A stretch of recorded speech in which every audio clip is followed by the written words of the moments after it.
Halo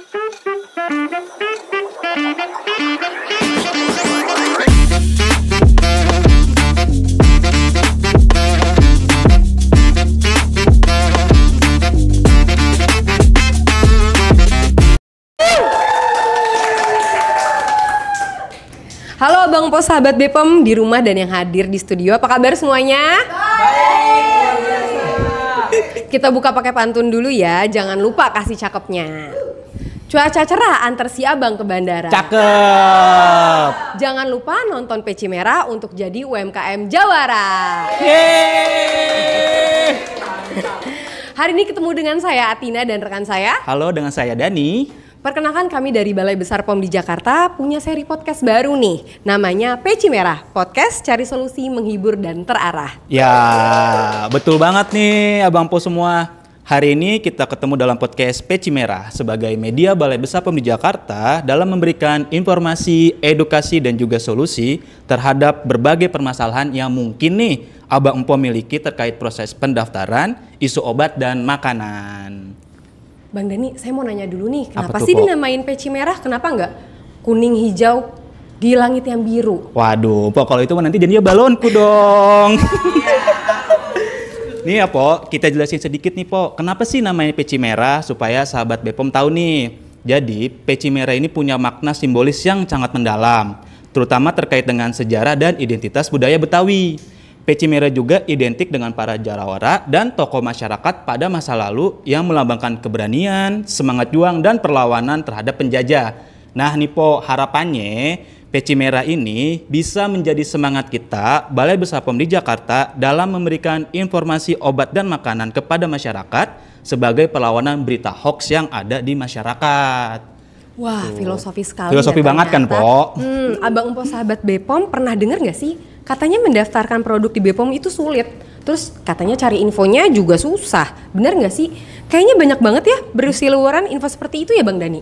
Oh iya Potina, pernah denger sih info kayak gitu. Tapi Abang Po sahabat BPOM gak usah ragu nih. Setelah dengar Peci Merah ini, pasti semua bakal terjawab. Ya nggak Potina? Iya dong. Nah, untuk menjawab pertanyaan banyak orang terkait isu katanya sulit proses pendaftaran produk di BPOM, kita sudah kedatangan tamu spesial nih. Ada Pak Jonathan Pranajaya dari JNB Drinks. Halo Pak Jonathan, apa kabar Pak? Luar biasa, baik dong. Wah, Bapak jauh-jauh ya Pak kesini ya Pak. Nah, di tengah kita juga udah ada nih narasumber yang luar biasa, Ibu Kepala Balai Besar POM di Jakarta, Ibu Sofiani Chandrawati Anwar, SSI APTMSI. Halo Ibu, apa kabar Bu? Halo Abang Po. Ibu. Hai sahabat BPOM, nah perkenalkan nih tadi ya Pak Jonathan ini adalah pendiri usaha UMK Pangan Olahan JNB Drinks yang berasal dari Jakarta Barat yang sudah berdiri sejak 2014. Betul. Lebih menariknya lagi nih, JNB Drinks merupakan salah satu UMKM yang telah berhasil memperoleh UMKM Awards dari BBPOM di Jakarta tahun 2024. Amin. Atas konsistensinya dalam menerapkan GMP sarana produksi yang penyerahannya tepat 1 tahun lalu di PRJ ya Pak ya? Betul. Wah, selamat ya Pak. Terima kasih. Produk JNB Drinks itu kalau nggak salah ada minuman sari buah, minuman buah, dan minuman botanikal. Seperti yang ada di depan kita sekarang ini ya. Nah, bisa ceritain nggak Pak ke sahabat BPOM sedikit tentang JNB Drinks? JNB Drink itu mau tahu apa mau tahu banget nih? Coba teman-teman. Banget dong. Cius, mau tahu? Oke. JNB Drink itu singkatan dari ketiga putri saya. Gladys, Natasha, Brigit. Wow. Iya. Kreatif banget. Iya. Nah, itu saya bermula dari usaha ini dari berdarah-darah dari collab atau bangkrut. Nah, saya merintis pertama awal sekali 2014 adalah minuman jus kedondong. Tapi pada saat itu belum ada izin edarnya. Nah, mau dijual kemana? Saya bingung. Disuruh pegangan sama siapa? Nah, akhirnya udah saya tanyalah kiri kemana? Oh iya, harus ada legalitas izin edarnya. Nah, Oke, Bapak inspiratif sekali ceritanya ya Pak ya. Produk Bapak kan tentunya ini udah punya izin edar BPOM ya Pak ya? siap. Nah, tapi masih banyak orang yang bilang kalau pendaftaran produk ke BPOM tuh sulit, ribet, butuh biaya besar. Nah, kalau dari Bapak sendiri gimana? Bener nggak sih, Pak? Kata siapa? Jangan dengerin berita hoax. Ya nggak? Nah, saya infokan bahwa buat sahabat UMKM semua yang lagi andilau antara sedih dan galau, mau jual kemana produk kita supaya laku, supaya ada legalitasnya, supaya omset kita lebih luar biasa. Nah, maka dari itu kita cari tahu di info yang bisa kita Percaya. Infonya di mana? Di sini nih, jangan lupa ya. Iya. Wah, keren banget, Pak. Menarik loh, Pak. Produknya sekarang berarti sudah punya legalitas izin edar dan jangkauan dijualnya juga lebih luas ya, Pak ya? Iya, betul. Untuk pemasarannya sendiri udah kemana aja nih, Pak? Alhamdulillah, puji Tuhan sudah seluruh Pulau Jawa. Terus ada Lampung, ada juga sebagian Kalimantan ada. Wah, luar biasa, Pak. Ini bisa menjadi inspirasi buat sahabat BPOM di rumah dan buat kita juga nih yang ada di studio ya, Bang Dani ya? Ya, betul sekali Potina. Tadi Pak Jonathan udah bilang nih ada program pendampingan dari Balai Besar POM di Jakarta yaitu UMKM Jawara. Nah, aku mau ke Bu Sofi nih Bu. Bu, boleh dijelaskan nggak sih Bu ke sahabat BPOM apa itu program UMKM Jawara Bu? Biar sahabat BPOM tahu nih Bu. Ya, terima kasih Bang Dani. Jadi UMKM Jawara itu adalah salah satu inovasi kami. Jawara itu Jakarta wujudkan obat dan pangan aman untuk melindungi masyarakat. Nah, UMKM Jawara ini mulainya dari tahun 2019. Jadi pada saat pandemi Covid itu, Pak Jo, itu banyak sekali orang-orang masyarakat kita kan yang di rumah tuh. Nah, kemudian mereka ternyata banyak memproduksi produk terutama pangan olahan. Sehingga kita memfasilitasi melalui UMKM Jawara. Jadilah inovasi seperti itu. Oh, sudah dari tahun 2019 ya, Ya, Bu. 2019. Udah lama juga ya. Kalau UMKM Jawara ini nih Bu, aku mau tahu tahapannya apa aja ya Bu? Mungkin bisa dicatatkan ke sahabat BPOM, tahapan pengembangannya bagaimana dan awal mulanya ada program ini sampai bisa mendampingi UMKM, proses pengurusan izin edar itu gimana ya Bu? Ya, jadi kalau UMKM Jawara ini sampai dengan sekarang tahun 2025 itu panjang ya, Ya, Bu. sudah 6 tahun kan 6 berarti tahun, ya, kan. Nah, pada tahun 2022 UMKM Jawara berkolaborasi dengan lintas sektor yaitu Pemprov DKI dengan lintas sektor terkait ya. Nah, dari situ itu adalah kolaborasi terkait dengan penganggaran. Nah, mulainya bagaimana? Mulai dari penjaringan pelaku usahanya. Jadi mulai penjaringan itu sampai ke tingkat kelurahan. Jadi teman-teman tuh sampai ke tingkat kelurahan bersama dengan dinas terkait. Kemudian setelah itu ada juga inovasi Balai Besar POM Jakarta untuk penjaringan secara mandiri melalui Jakarta Fast ya. Jakfast itu diumumkan biasanya di media sosial. Kemudian setelah itu kita melakukan visitasi. Visitasi itu untuk melihat bagaimana sih mana saja, karena banyak sekali Pak Jo yang ingin didampingi seperti Pak Jo ini yang sudah siap untuk didampingi karena kita pun terbatas oleh waktu. Setelah itu kami juga melakukan beberapa kali pertemuan dengan lintas sektor terkait tersebut untuk memilih mana yang akan didampingi difasilitasi seperti itu. Kemudian nanti setelah itu ada BIMTEK, ada penandatanganan komitmen karena komitmen itu harus ada. Jadi kan memang betul ya, nggak mudah untuk mencapai ini gitu kan. Ada tahapan-tahapannya seperti dokumen, belum lagi bangunan kan Pak Jo yang dipersyaratkan sesuai dengan good manufacturing practice-nya. Kemudian BIMTEK sampai pendampingan bagaimana untuk menggunakan label, promosi itu kami dampingi. Untuk digitalisasi juga kami dampingi bagaimana bisa beriklan di e-commerce misalnya seperti itu. Dan di dalam roadmap-nya UMKM Jawara itu nanti kita akan bagaimana go ekspor. Jadi nanti kalau Pak Jo ini sudah di seluruh Indonesia, kita mau dong bersaing di tingkat global. Nanti kita dampingi. Seperti itu, Ya, seperti Bu. itu Bang Dani. Wah, itu banyak banget ya tahapannya ya Bu ya. Nah Bu, berarti kan dengan adanya program ini, pelaku usaha itu bakal lebih mudah memperoleh izin edar ya Bu? Iya dong. Nah, lalu Bu, mungkin bisa dikasih tahu nih Bu ke sahabat BPOM, apa sih Bu benefitnya kalau kita udah punya nomor izin edar Bu? Iya. Ya tentu saja yang pertama legalitas ya. Nah legalitas itu kan tadi Pak Jo juga sampaikan, kita mau berdaya saing itu punya legalitas. Nah kemudian kita bisa berdaya saing itu dengan legalitas. Kemudian kita juga sebagai pengusaha, sebagai pelaku usaha apalagi di bidang obat dan makanan, itu punya komitmen, punya tanggung jawab untuk membuat produk itu aman dan bermutu. Sehingga kalau dengan didaftarkan nomor izin edarnya itu tentu sudah diverifikasi, sudah memenuhi persyaratan yang dibutuhkan untuk bisa memperoleh nomor izin edar sehingga aman dan bermutu produknya. Kemudian bisa berdaya saing. Berdaya saing kan untuk menambah nilai dari produk tersebut, seperti itu. Jadi UMKM sebagai garda terdepan perekonomian bangsa dan negara ini akan tercapai seperti itu, Bang Dani. Ya.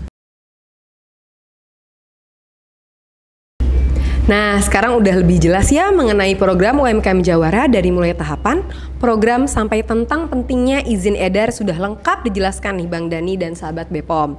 Sekarang balik lagi ke Pak Jonathan. Pak, boleh cerita nggak nih, awalnya gimana sih Bapak bisa ikut program UMKM Jawara ini?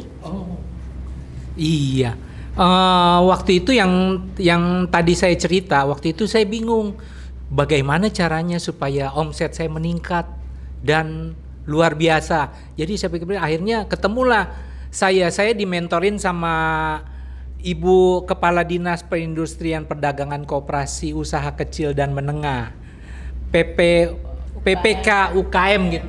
Nah itu Ibu Elizabeth Ratu. Terima kasih Bu. Berkat Ibu saya bisa duduk di sini. Nah akhirnya ya sudah berkat bimbingan Ibu Ratu, akhirnya saya dibimbing lah. Akhirnya diperkenalkan dengan BPOM. Lalu saya mengikuti aturan-aturan dari BPOM. Juga saya mau tanya, sobat kuliner suka bilang begini, saya nggak mau urusan ke BPOM ruwet kayak benang kusut, sulit, setahun nggak kelar-kelar. Ternyata nggak gitu loh. Kalau kita mau cari tahu, kalau kita mau berjuang, kalau kita mau tanya ke kiri, ke kanan, ada jawabannya. Nah, kalau kita kerjain sendiri, bener loh. Sampai ayam tumbuh gigi juga nggak kelar-kelar. Nah, ternyata dengan kita dibimbing dari BPOM sendiri yang dibilang dari berita burung. Itu 1 tahun lebih. Saya sendiri yang ngalamin. Saya nggak sampai 4 bulan loh, hanya 3 bulan lebih Bu. Itu semua dibimbing. Tepuk tangan dulu buat UMKM. Sekali lagi ada yang lupa, tepuk tangan dulu buat BPOM Jakarta. Iya. Terima kasih BPOM. Berkat Anda saya bisa omsetnya jauh lebih luar biasa. Bapak, iya, hebat banget Bapak. Pak, tapi saya izin untuk tanya ya, untuk proses pendampingannya sendiri itu seperti apa Pak? Mencakup apa aja nih Pak? Kalau misalnya didampingin dari BPOM Jakartanya tuh gimana Pak? Boleh Pak, silakan. Aduh, didampingin udah, kalau kata itu mah udah semuanya udah all in. Bener, mau kita dibimbing nih, mau produk kita umur simpannya lebih panjang, ada. Mau untuk tempat produksi supaya lebih baik dan alurnya lebih teratur, ada. Mau bikin packaging yang lebih bagus dan lebih keren, ada, semua ada. Makanya sobat kuliner, sobat UMKM, buruan merapat ke BPOM, nggak usah ragu, tinggal tanya di nomor ini, ya. Iya. Iya, betul itu Pak Jo. Jadi bukan omong kosong ya, bukan omong-omong doang. Nah, kami itu punya Jack Officer, itu jumlahnya tuh 700 orang sampai tingkat kelurahan. Kemudian tahapannya untuk pendampingan ini melalui BIMTEK sampai nanti des registrasinya dengan kerjasama kami dengan registrasi pangan olahan, Direktorat Registrasi Pangan Olahan. Nah, kemudian setelah memperoleh nomor izin edar, nggak hanya sampai dapat nomor izin edar ya Pak, tapi bagaimana mengiklankan, kemudian bagaimana cara berjualan di e-commerce. Kami juga mengundang narasumber itu dari praktisi-praktisi dari e-commerce. Kemudian bagaimana cara digital marketing, Pak Jo? Diajari masa lupa, ya kan? Ingat Bu, makanya saya mau bilang sama sobat UMKM, ayo buruan. Tuh Bu Sofi aja udah kasih tuh apa yang kita mau di sini udah ada. Tinggal kita jalanin doang ya Bu ya? Iya, betul. Jadi mudah-mudahan dengan pendampingan fasilitasi kami itu kan kalau Badan POM ini tidak hanya sebagai pengawas ya, tetapi juga kami harus menjadi regulatory assistant bagi para pelaku usaha ini, seperti itu. Nah, tadi kan sudah diceritakan ya Bu ya dari Pak Jonathan bagaimana memfasilitasi pendampingan dari BP POM Jakarta kehadap beliau. Nah, aku mau tahu nih Bu, kalau untuk dampak dan capaian dari program UMKM Jawara itu apa aja sih Bu?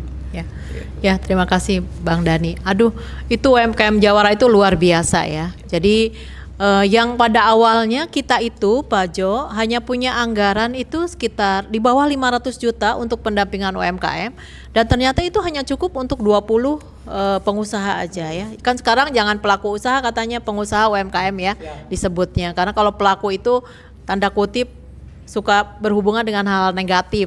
Jadi pengusaha UMKM. Nah, kemudian kami kolaborasi dengan Pemprov, salah satunya dengan Dinas PPK UKM. Itu anggarannya itu meningkat berapa ratus % ya, menjadi 3 miliar lah. Dari 500 jadi 3 miliar gitu ya. Dan jumlah UMKM yang difasilitasi yang kami dampingi itu menjadi 120 UMKM. Luar biasa peningkatannya. Jadi berapa kali naiknya? 5 kali ya, 6 kali ya. Nah, kemudian ini juga terkait dengan pengawasan kami, karena tadi kan kami sampaikan bahwa Balai Besar POM Jakarta bukan hanya mengawasi tapi regulatory assistant, tapi kami juga melihat bahwa terjadi peningkatan pemenuhan sarana terhadap kesesuaian yang harus diterapkan, karena kan komitmen ini kan harus selalu ada ya untuk pelaku usaha ini. Itu meningkat 88%. Jadi dengan adanya yang memperoleh nomor izin edar, kemudian kami dampingi, itu meningkat seperti itu. Dan ini yang luar biasa juga ketika kita bicara terkait dengan lapangan kerja, dari satu pelaku usaha misalnya ada 3 atau 5 orang pegawainya. Kalau Pak Jo punya berapa nih? Kurang lebih 20 Bu. 20 ya, luar biasa 20. Jadi dari 450 misalnya UMKM yang sudah didampingi, itu kali aja 5 ada berapa tenaga kerja yang terserap. Nah, itu kan dari UMKM Jawara seperti itu. Kemudian yang memperoleh nomor izin edar ada sekitar 2.500 lebih ya. Nah, ini juga menjadi produk yang bisa berdaya saing. Nah, sehingga ekonomi juga bangkit dong gitu kan, khususnya di DKI Jakarta dan umumnya di seluruh Indonesia. Seperti itu Bang Dani dampaknya. Nah, sahabat BPOM tadi udah dijelaskan ya dampak dan capaian UMKM Jawara ini udah banyak banget ya Bu. Nah, sekarang aku mau balik nih ke Pak Jonathan. Izin.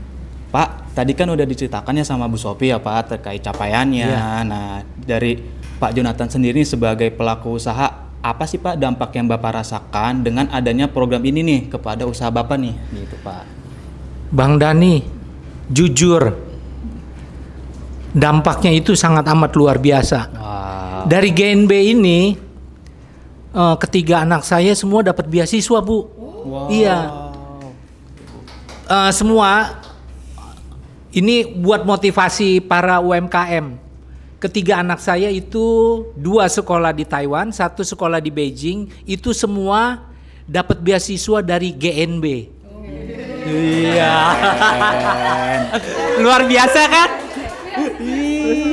Ayo, si UMKM buruan merapat. Kalau kurang tahu, kurang jelas nih, tanya sama Bu Sofi nanti ya Bu ya. Iya, nggak usah ragu, nggak usah takut. Ayo buruan melangkah. Mau omsetnya banyak nggak? Mau ceria nggak setiap harinya? Wah, hebat banget ya Pak kisahnya nih. Seperti yang tadi sudah dijelaskan oleh Bu Sofi, dengan izin edar produk kan banyak banget benefitnya ya Pak ya. Nah Bu, kalau untuk tahun ini apakah ada pengembangan atau program khusus yang terkait? Ya, jadi inovasi ini kan terus berkembang ya, dan alhamdulillah UMKM Jawara ini kemarin itu masuk dalam top 8 kompetisi inovasi Badan POM. Kemudian sekarang sedang kami sudah lolos di seleksi administrasi untuk kompetisi inovasi pelayanan publik Kemenpan RB. Mudah-mudahan nanti UMKM Jawara benar-benar Jawara ya. Doain menang. Masuk di top 9. Amin. Amin. Amin ya. Kemudian tadi pertanyaan apa saya lupa. Nah, untuk jangka dekat, jangka pendek, ini kami juga mendampingi program dari Pemprov DKI yaitu Rusunpreneur. Jadi pemberdayaan masyarakat komunitas di rusun-rusun, terutama yang terkait pangan olahan. Salah satunya adalah yang sekarang ini pembuatan bakso. Jadi nanti baksonya itu akan dilegalkan seperti itu kan, itu akan menambah daya saing.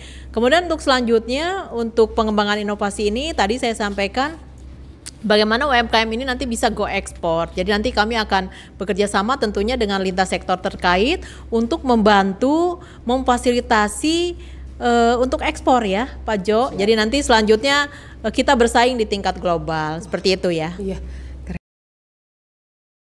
Menarik sekali ya sahabat Bepom, banyak banget nih ternyata upaya yang telah dilakukan untuk UMKM naik kelas. Nah Pak Jonathan, sebelum kita tutup obrolan kita hari ini, kira-kira ada pesan atau tips untuk sahabat Bepom di luar sana nggak nih? Yang mungkin lagi galau-galaunya, bingung mau daftarin produknya gimana? Silakan Pak. Untuk sahabat Bepom, UMKM, ayo tetap semangat. Kuncinya kita tetap berjuang, kita tetap semangat, dan jangan lupa supaya omsetnya banyak, kita buat izin edarnya. Ingat loh, semua sudah diberikan sama Bepom Jakarta. Kita kurang apa? Cuman modal produk kita berikan ke Bepom, nanti semuanya dibimbing. Mau bimbing apa? Cara untuk produksi, alurnya supaya lebih higienis yang tadi saya bilang, supaya umur simpannya lebih lama, atau packagingnya, atau untuk cara jualnya ya Bu ya. Semua udah dikasih, kurang apa lagi Bepom? Makanya ayo buruan. Mau tetap dapat cuan nggak? Iya. Mau sukses kan? Ayo buruan merapat, buruan melangkah ya, segera ya. Oke, sukses buat UMKM Jakarta dan sukses juga untuk Bepom. Terima kasih. Bapak tadi katanya mau kasih pantun. Oh iya, pantun ya. Ya udah. Jangan empo sama abang aja ya pantun ya. Bu, izin ya Bu. Aku mau kasih pantun. Jangan lupa teman-teman bilang cakepnya. Ya, siap ya. Oke. Di pinggir sungai banyak lintah. Makan singkong bersama anak STM. Banyak-banyak terima kasih sama pemerintah karena sudah dukung UMKM. Wah. Izin untuk info juga ya, untuk warga Jakarta bisa juga untuk daftar keanggotaan Jakpreneur, baik online ataupun offline, bisa ke kecamatan domisili masing-masing, cukup bawa KTP sama kartu keluarga. Iya. Ih, cakep banget tadi ya apa yang dibilangin sama Pak Jonathan. Saya setuju banget Pak, kalau proses itu pasti tidak akan mengkhianati hasil. Kayak saya nih Pak nih, semoga tidak mengkhianati Abang Po sahabat Bepom di sana ya. Semoga tetap terus senyum ya. Nah, lanjut nih.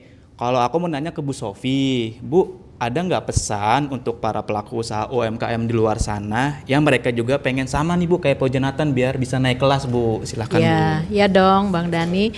Jadi untuk pengusaha UMKM yang ingin naik kelas, jangan ragu untuk mendaftarkan produknya. Kemudian ikut program dari Balai Besar POM Jakarta yaitu UMKM Jawara, dan jangan lupa nanti daftar di Jakfas ya, pendaftaran secara mandiri, karena untuk mereka yang difasilitasi itu pendaftaran biaya registrasi itu 50%. Kemudian apabila diperlukan uji laboratorium itu gratis. Itu untuk yang didampingi ya. Jadi teman-teman pelaku usaha itu harus percaya diri untuk mendaftarkan produknya, karena nanti kalau ada kekurangan, kalau ada apapun itu pasti akan difasilitasi, didampingi oleh Balai Besar POM Jakarta. Nah, kalau kita lihat data itu dari seluruh pelaku usaha UMKM di Indonesia, 65 sampai 66 juta pengusaha UMKM itu, katanya menurut informasi, menurut data itu 60% adalah penyumbang ekonomi Indonesia. Nah, jadi dengan kekuatan ini tentunya teman-teman harus percaya diri dan harus naik kelas gitu, bukan hanya sekedar persyaratan nomor izin edar nanti, tapi bagaimana juga nanti bisa ekspor, kemudian bisa bersaing di tingkat global. Dan kami tentunya Balai Besar POM Jakarta dengan komitmen ini untuk selalu menjaga mutu dan keamanan produk, selalu siap mendampingi dan memfasilitasi supaya teman-teman pengusaha UMKM ini bisa berdaya saing. Seperti itu. UMKM Jawara kolaborasi hebat. UMKM Jawara untuk sukses Jakarta.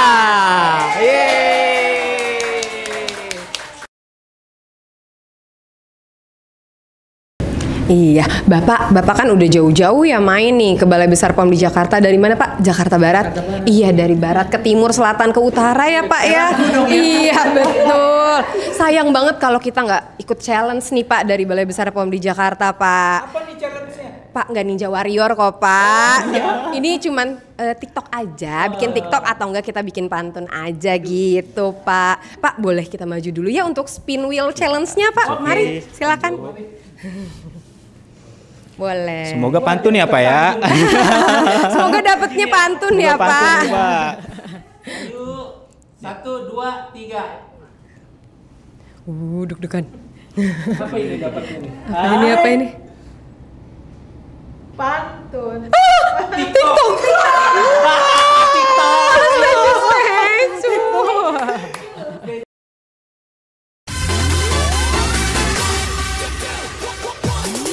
Ayo abang bermaksudku begitu, masalah lucu bukan berarti tak mau.